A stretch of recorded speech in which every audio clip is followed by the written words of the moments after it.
Good morning, everyone. Eric here from Nomadic Fanatic, coming to you from Quartzsite in my new RV. I'm going to show you my Bigfoot Four Seasons Mount Hood Edition RV right now.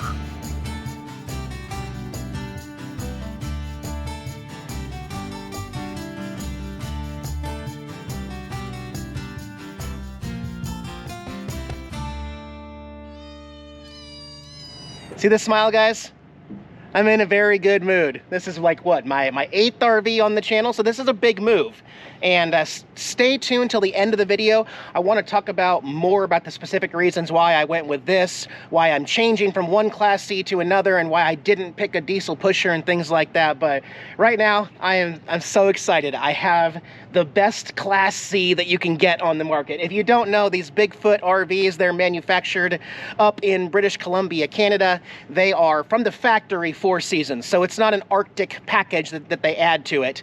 This has R12 insulation in all the walls and the floor, and R16 insulation in the one-piece fiberglass roof. It's an all fiberglass body. All of the storage bays are heated. All of the water components, gray, black, and freshwater, are all heated. And it is a little bigger than my other RV. It's a 29-footer compared to a 24. I'm not going to be comparing every little thing to the new RV, but what you should know is that it is quite a bit beefier. It's built on the E450 chassis, still a Triton V10 engine up there, 6.8 liter, but it has a lot of extras added to this chassis from the factory. So first we're going to do a walk around tour. I'm going to point out a few things, then I'm going to show you all the underbay storage underneath. And I will be uploading this video with some connecting internet. Check out the video description below for unlimited, off-grid, mobile, camping, unlimited internet. Yeah, so she's taller, she's wider, she's longer, and let's point out the elephant in the room. It does have a slide. It has one slide. More on that when we get inside. It's not needed for the functionality of the RV. It just gives you more floor space. It does not cut anything off when it's in the in position, but when it's out, it is kind of nice inside. I love the green look. Yeah, all fiberglass, no window on top. Some of the decals are fading a little bit right there, but maybe I can get some replacement decals. Look how shiny that is. I don't know if you can see the shine. It's got a really nice wax coat on that fiberglass side there. It has a recessed awning. Everything inside works. There are a few issues mechanically with the RV that we'll have to get to, like brakes. There's an exhaust leak near the catalytic converter, and that slide is not perfect, but we've got automatic steps that pop out. There's even a green, let's say like this color green is on the back of that. That goes back to fill that cavity right there. Like I said, furnace, everything works on this. The tires are 2021. They got good tread on them, no cracking. Most of the decals are in pretty good shape. Like the original Bigfoot ones. I'm just noticing some cracking on some of these, and I'm being really picky. You know, for a 2002 RV, this thing is in really, really good condition. On the back, there's no window.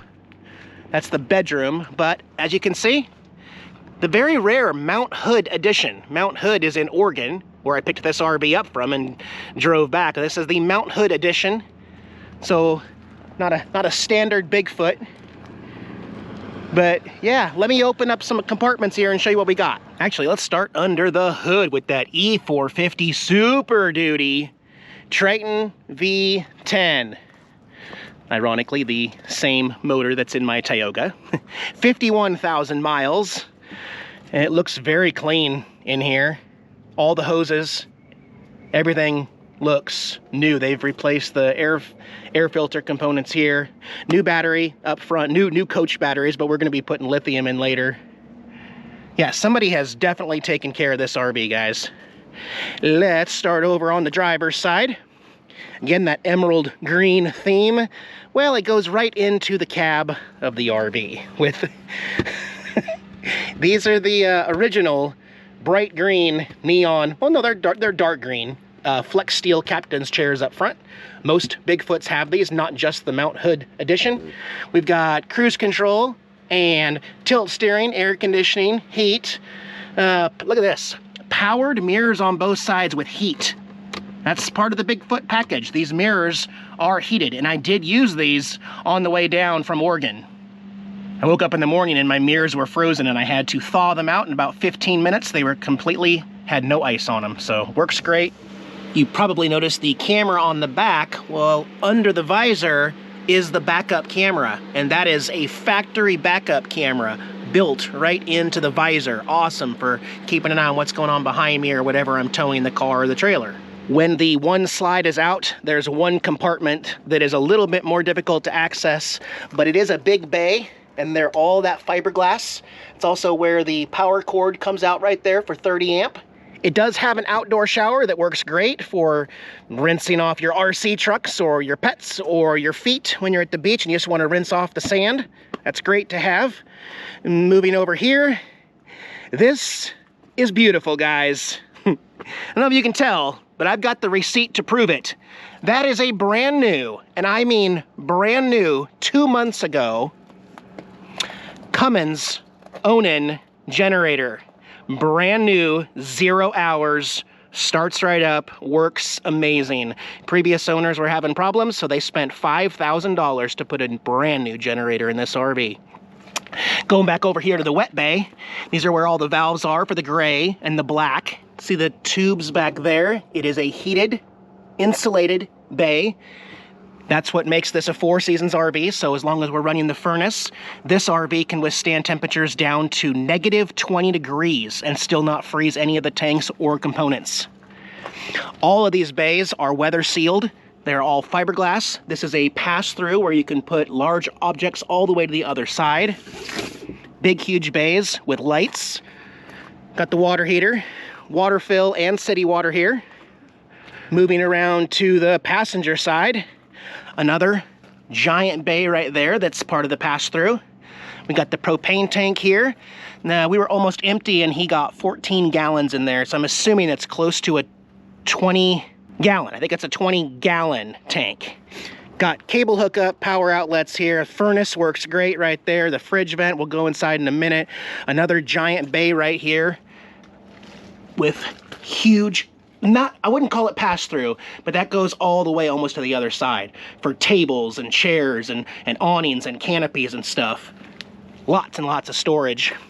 These are newer batteries. When I do my conversion to lithium, my lithiums will not be stored out here. We will transfer them back up. It's already got a 3,000 watt Xantrex inverter. Another big slide through for big stuff like flagpoles and all of the awning stuff. Components and stuff like that. Again, awnings up there. It's recessed into the RV.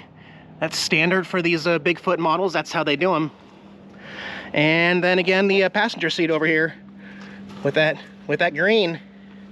You guys want to see the rest? Let's go inside the Bigfoot. Oh yeah. As we walk in, we've got the linoleum here first, and then we've got the original Bigfoot rug there, smiling rug. And got some storage under the dinette seat right there, just when you first come in to throw your shoes or whatever you come in. And we walk into the kitchen, first thing. Nice big kitchen with some recessed lighting. Again, the slides out. I will show you what it looks like in the in position here. We've got a 2-person couch, which is also a pull-out bed. Yeah, like that. Over here, well, yeah, it's got a dinette, but I like it. I actually might keep the dinette this time. It's got awesome storage. This is where I was thinking about putting the lithium batteries down there, like Kevin did. You know, that way it's not too far away from where they were supposed to be. All the windows open and have screens. There's a little one on this side. There's a much bigger one over here. Oh, and they all still have the original pull-down blinds. Yep, so we got the coffee pot there. Tons of storage up here. It's got a skylight, which is great for moon gazing up there. A really large skylight, which lets a lot of light into the RV. If you don't want the light, you just go like this, and a little magnet right there, and it closes it off for you. Up here, instead of a dedicated huge bed, this is the model, this is the stuff that comes a little unique with the Mount Hood edition. However, you'd be surprised to know that there is still a hidden bed here. Anybody see it? You see the bed? you pull the bed out. There you go. And it's got the original mattress right there, so you can sleep a kiddo up there, or a short person like me maybe. These little compartments in here are storage on both sides. Same thing over here. Big storage bins. Lots of storage up here. Cable, internet, dish network, all that stuff, more over there.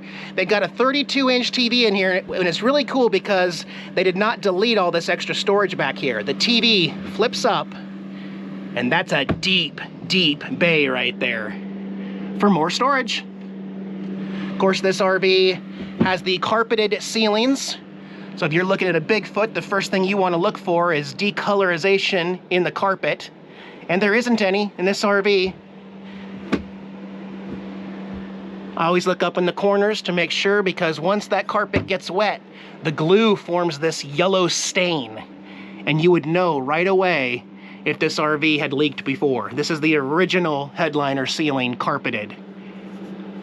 And plus, when I talk in here, it's got great acoustics because of the insulation and the quality and the ceiling and everything going on. These are also double paned, gas-filled, argon-filled insulated windows. So everything about this RV is not made cheaply. It is made to withstand. That means it's going to be easier to cool in the summer as well as easier to heat in the winter. 3 fantastic fan vents. One in the front, pulling air out, sucking it in from the windows. There's also one in the bathroom and one in the bedroom. We're going to get you turned around and show you some more. But first, air conditioning on the roof is a thermostatically controlled ducted AC. So we've got air ducts on the ceiling all throughout the RV where you can adjust the flow of the air coming in. One more look at this slide. The couch comes up to the tip of that right there. So as you can see, there's still a really big walkway here even when the slide is in. Nothing is cut off like my Class A that I had. You'll still have access to the sink and the stove and the refrigerator. This whole wall lines up with this wall right here, which still gives us the normal walkway through here. Up here is the components for your monitoring all of the tanks and the LP. There's the generator start. It had 874 hours, but we're starting that over from 0 right now. And the hot water heater, battery disconnect, just a button, and then here's your slide in and out for the one slide. The refrigerator, well, that looks familiar. The Dometic Americana. It works though. It works. It works great. It's been working great on gas 100%. So until the time comes, I'm going to keep it. When the time comes, I will swap it out again for another residential fridge. But it does work, and I'm probably going to swap these panels for my Han Solo that I kept at base camp. I'm probably going to have to do that. Actually, one more look at the kitchen. I mean, you talk about storage, guys. Even this cool little nook right here. They've utilized every little inch. You got all this counter space. The oven also has this in case you needed to use it for more of a counter. 3-burner stove and an oven for tater tots. Microwave works great with an integrated fan vent that goes out the side of the slide. Yeah, like that. Every little inch of space that they could possibly use, they used. It's also got an additional counter out here, which will give you even more counter space for cooking. In the other half of the RV, lots of storage over here. Deep, deep bays. I think this is where Kevin put all of his Victron stuff, which I like. Drawers down there. The sink is separate from the bathroom area with more storage. A nice medicine cabinet here that's nice and deep. Yeah. And across the hall, a separate bathroom with just the toilet and the shower. It does have a plastic Dometic stock toilet there. I might be changing that out later, but it works fine for now. The shower, though, well, let's call it a tub, because it's a tub. Instead of it being raised up to here and then you walk in, this is a full fiberglass top to bottom tub shower, guys. Wait for it. There's the top. You don't find that too often in RVs, that the fiberglass is completely inside the entire tub inside an RV. There's that other fantastic fan vent there as well.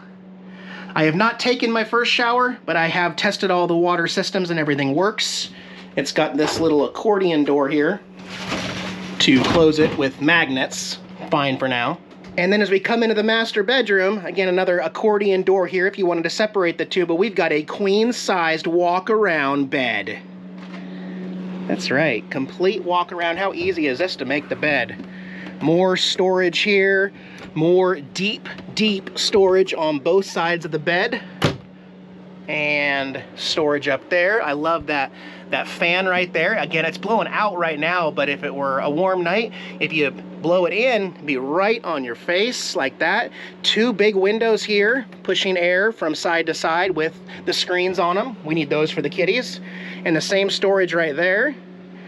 Over here, a little desk that can be made even bigger with more storage up here. I think that'd be a good spot for a TV right there, a little bedroom TV. Or possibly even this big wall right there might be a good spot for a bigger TV. I don't know, there's lots of options. Eric, you're just copying Kevin. Campervan Kevin again. Oh, okay, fine. I did get all these ideas from Kevin. He has loved two Bigfoots. He's still in a Bigfoot now. His is the garage model, which is different back here because instead of this being a garage on the outside, we have a lift-up bed on two struts with a monster storage area here inside. And then I still have storage outside, just not as big. I can't fit a Honda Grom. But I looked at another one of these Bigfoots that had the garage. It was actually in Quartzsite. I think it's still available too. I looked at that, and I can't get a Harley in that particular garage anyway, and I don't want to have a smaller bike. I want to travel with my Harley if I'm going to have a motorcycle at all. So, hey, wait, all the struts work on this RV, and it holds stuff open. That's nice. I wonder how long that lasts, though. And I also want to thank Paul over there next to Felix. Paul gave me the link for this RV in Oregon. Otherwise, I wouldn't have even known. I was looking other places. I wasn't looking at RV Trader. He found it for me, so thank you, Paul. I got it. Also, if I'm taking a shower and I'm going to come out and put some oil and chemicals in my beard and stuff, and I can open this door, and that cuts off and makes the bathroom like a closed off area from the front. So you can walk right here, dry here, take care of what you're going to take care of here, and then when you close this up, it opens things back up. Let's see, linoleum throughout except this one little piece in the living room. That's going to be super easy to rip out that carpet and try to find something that matches like I did in my other RV. Probably cut it along this seam right there and then put a new strip, because I'm not going to be able to find the same exact stuff, right? I don't even know if I would try. But the dinette, yeah, I don't know if I'm going to remove it, guys. I don't need to, you know? Although, if I sit right here, I'm not going to want to use that TV, right? I think, and I don't want to block that window. I don't want to. I think what I'm going to try to do in the future, my first mod is going to be to put a raising, lifting, hidden TV right there. Possibly cut part of the table right here and put a hinge on it so that this part opens, and then I can have one of those actuators that raises a TV temporarily right here for when I want to watch TV. And then when I'm on the road or I'm not watching TV, it raises back down out of the way and underneath back there. I think I could do that. I really think. But let's get this slide put in, and then I will show you, because most of the time I'm not going to have this slide out, so I want to show you at least what that looks like, and then I want to talk with you on why I chose this RV specifically and what the plans are moving forward in 2024. Autobots, roll out!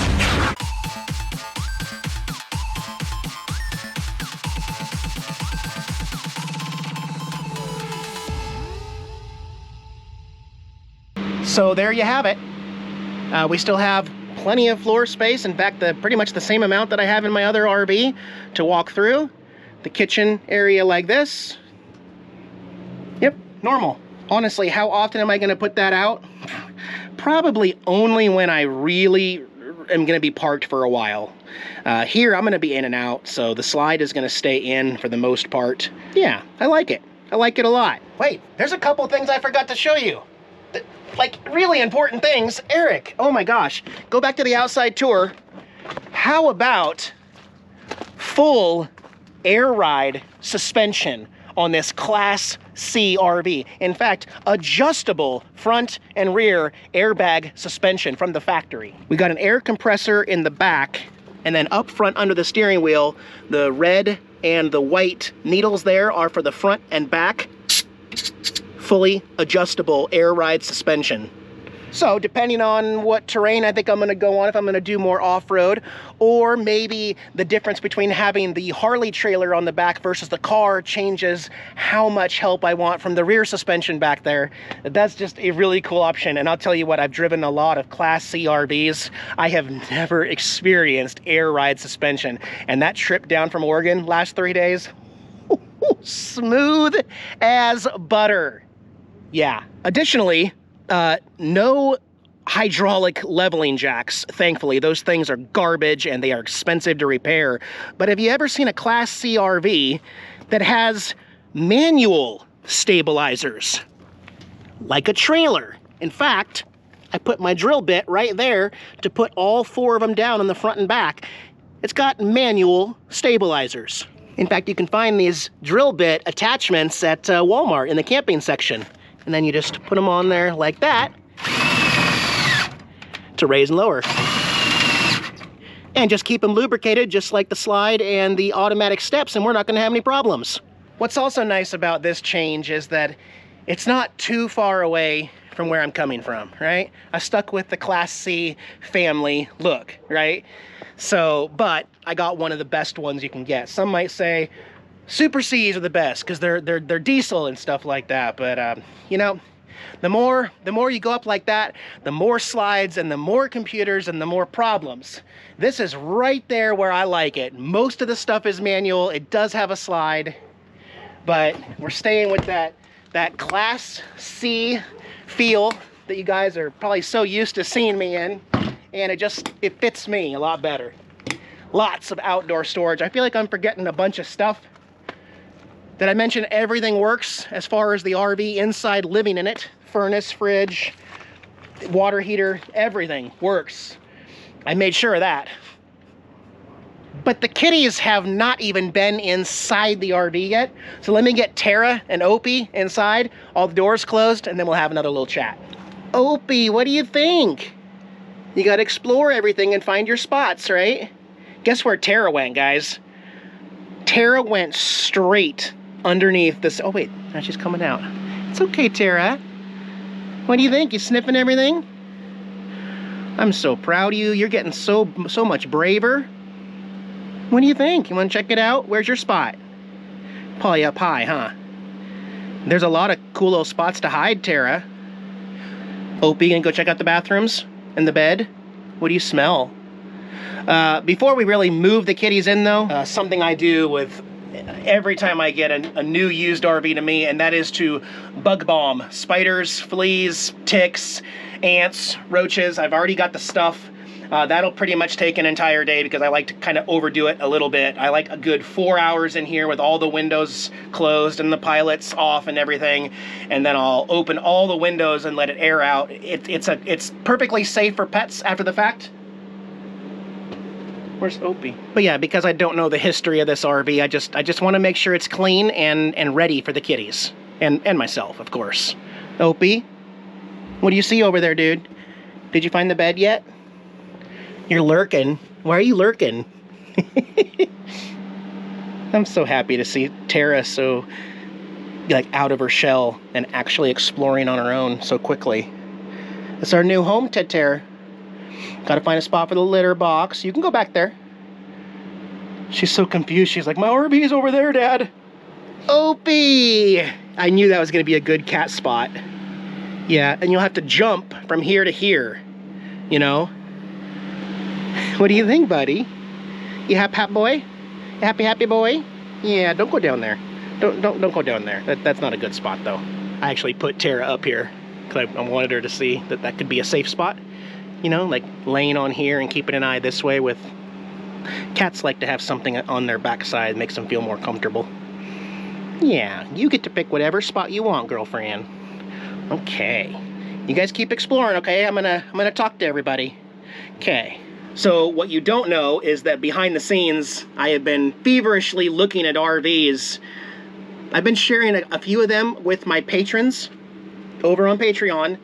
There have been some crazy busts, guys. I made a separate trip to Los Angeles to look at 2 Class A RVs.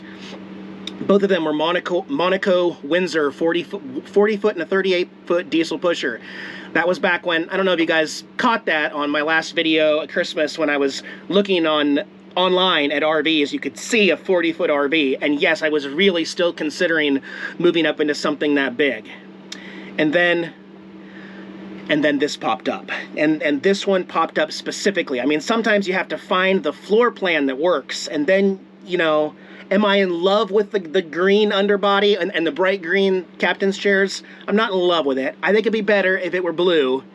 But I did go and look at a blue one, and I couldn't pull the trigger. And the reason being, he said everything works.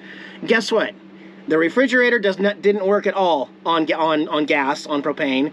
The generator would not start and leaked fuel. Didn't work. And the furnace did not work at all. And he acted surprised, like all 3 of those worked last year when he last used the Bigfoot. Unfortunately, without the furnace, there's no point in having a 4 Seasons RV, because the furnace is what pushes the heat into those other bays that need it. And the water tank that's in the back, the fresh water tank, the gray and the black tank, all of that needs the heat from the furnace. It doesn't need to be set to 70, but you got to set it to 50 or 55 degrees at least in the wintertime to make it a 4 Seasons RV. Now, you could say that, Eric, you know, if you really liked that blue one, why not just buy new components or have them repaired? Okay, well, so we're looking at a $2,400 refrigerator, the furnace, $600 maybe. The generator, we know, I mean, yeah, you can throw money at it and try to repair it and find the problem, but a brand new one like this one has is $5,000. And I shared those things with them, and I was like, I wish you would have been more honest with me, bud. I got cash in my pocket. I came here to buy. That's why my car is sitting right here, because I'm going to tow the car back with this, and unfortunately, I can't pull the trigger. So he came back after listing the RV for $26,000. He said, okay, I will give it to you for $16,500. And I still went, whoa, you're knocking $10,000 off for me to just take it anyway right now? And then I got really uncomfortable. And maybe I still should have considered that deal. To my knowledge, that particular Bigfoot is still for sale here in Quartzsite. Maybe he fixed those 3 things by now and then jacked the price back up. I don't know. But if you're looking for a Bigfoot, you might be interested at that price point. If that offer still stands, you can find that on Marketplace. I do use Marketplace and Facebook for my personal use, but people continue to ask me, you know, why I don't respond to them on Facebook. Again, for like the millionth time, if you are talking to me as Nomadic Fanatic, whatever group or person you found called Nomadic Fanatic, it's not me. I don't know how many times I have to say that, but you're not going to get through to me because I am not on Facebook for Nomadic Fanatic. I have my personal Facebook account for my family only and my close friends, and for Marketplace, more, you know, it's not how I found this RV. Again, Paul found this one on RV Trader, and I'm glad he did, and I'm glad he sent it to me. Because honestly, that dealership, they don't sell a lot of RVs in off-season unless you're coming up specifically to buy something that you wanted, which for me was this. So, low miles, like I said, 51,000 miles, 1,500 of those I just put on the trip back from Oregon. AC works, so it'll be easier to cool. It's just, now it's like, I'm a little stressed because I've got a lot of work to do to move out of one RV into the other one, probably do some downsizing there, and also figuring out what's not going to come with me that's actually going in my Harley trailer that's going to get towed back to the property. On the other hand, I'm also deep cleaning the other RV after all that and listing it for sale and trying to sell it here in Quartzsite. I have made that available to my Patreons first. Got a few people interested. Again, I will be making a whole video because that other RV that's got $19,000 worth of extras and solar and other equipment, everything goes with it. So it's ready to drive away and be a boon. You can literally just live on it out here. I'm not stripping it like I've done in the past. I'm keeping it just like it is, and I'm starting from scratch in this one, which means I have a lot of stuff that has to go into this. I need another solar system on this RV. Panels, lithium batteries, inverters, charge controllers, window tint, an alarm, a stereo, remote start. Oh my gosh. Underglow lighting. But there's no rush. Right now, I'm just going to take my time here as we get into the new year to move in and I'll update you. If you are interested in my other RV, we can start that dialogue. You can email me at ericjacobs1414@yahoo.com. Otherwise, there'll be a video here. If I don't have somebody that's expressly interested in the other RV yet, there will be a video soon coming. But be patient, guys, with the videos, as I have a lot of work that's not going to be interesting to make videos about. Okay? What do you think of my Bigfoot? Let me know in the comments below. Do you think I made the right choice here? Did you guys even know about Bigfoot Four Seasons RVs? It's all solid wood, guys. This thing is built like a tank. Thanks for joining me, guys. Just wanted to share that with you. Merry Christmas, and thank you, Opie and Tara, for the RV. Bye, guys.